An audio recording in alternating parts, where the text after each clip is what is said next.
tak lelo lelo lelo ledong jep menengo ojo pijen nangis anakku sing bagus rupane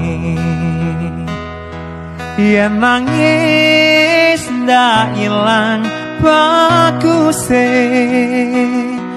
tak kadang bisa urip mulya dadiya satriya utama ngluhurke asmane wong tuwa dadiya pendikaring bangsa. Hi everyone, it's me Ailia Fajri Anggraini. I'm from third semester International Relations Slamet Riyadi University. And here I will talk about the 8th point of Sustainable Development Goals. We'll talk about decent work and economic growth. So check this video.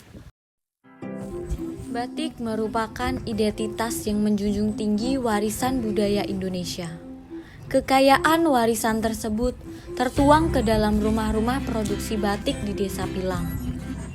Desa Pilang terletak di Kecamatan Masaran, Kabupaten Sragen, Jawa Tengah.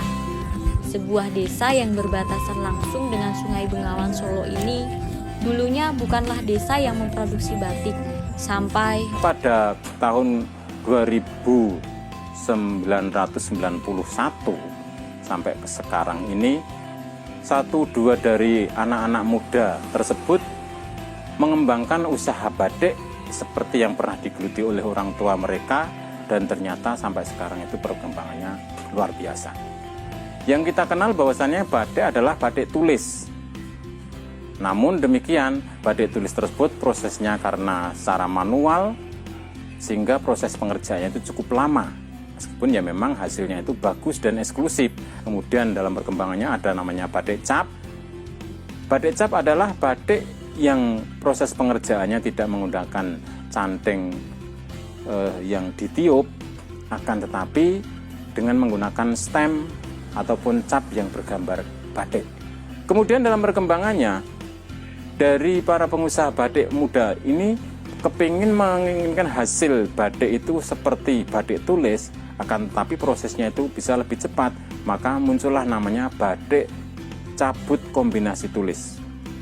Kenapa di situ dikatakan batik cabut kombinasi tulis? Kalau batik tulis itu kain yang putih kemudian dicanting dengan menggunakan malam batik, kemudian baru proses pewarnaan. Akan tetapi untuk cabut kombinasi tulis ini justru kain tersebut diwarnai, baru kemudian dicabut dengan menggunakan obat pencabut warna, dan di situ nanti akan muncul desain yang setelah digambarkan dalam screen tadi. Baru untuk proses berikutnya adalah proses pencantingan tambahan ataupun kedua dan proses pewarnaan berikutnya sampai selesai. Kemudian dalam berikutnya para pengusaha batik muda ini pun juga mengembangkan namanya batik print malam dingin. Kenapa dikatakan batik print malam dingin? Kalau batik tulis, bahwasanya proses pengerjaannya itu dengan cara manual, mencanting dengan menggunakan malam panas, akan tetapi print malam dingin ini adalah melekatkan lilin ataupun malam batik itu dengan cara dicetak ataupun disablonkan, sehingga malam yang dicetakkan itu harus dalam kondisi dingin. Dan yang berikutnya lebih cepat lagi yaitu batik printing ataupun dikatakan dengan full printing, yaitu membuat batik dengan teknis sablon dengan langsung menggunakan obat, dan proses ini memang lebih cepat karena dikatakan produk massal. Hanya saja memang Balai Besar Batik Indonesia itu tidak mengakui bahwa ini batik, akan tapi hanya coraknya itu corak batik, tapi prosesnya itu adalah proses sablon seperti itu.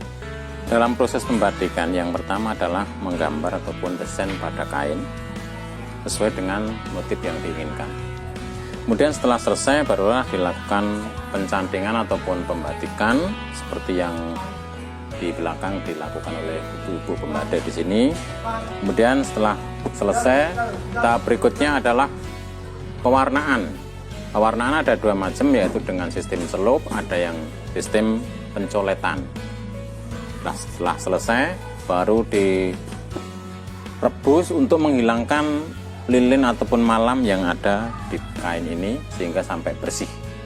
Baru tahap berikutnya adalah pencantingan tahap kedua, kemudian pewarnaan tahap kedua sampai selesai, kemudian direbus lagi untuk menghilangkan malam yang ada di kain. Setelah selesai dicuci sampai bersih, kemudian dijemur dan barulah selesai dilipat untuk siap dipasarkan.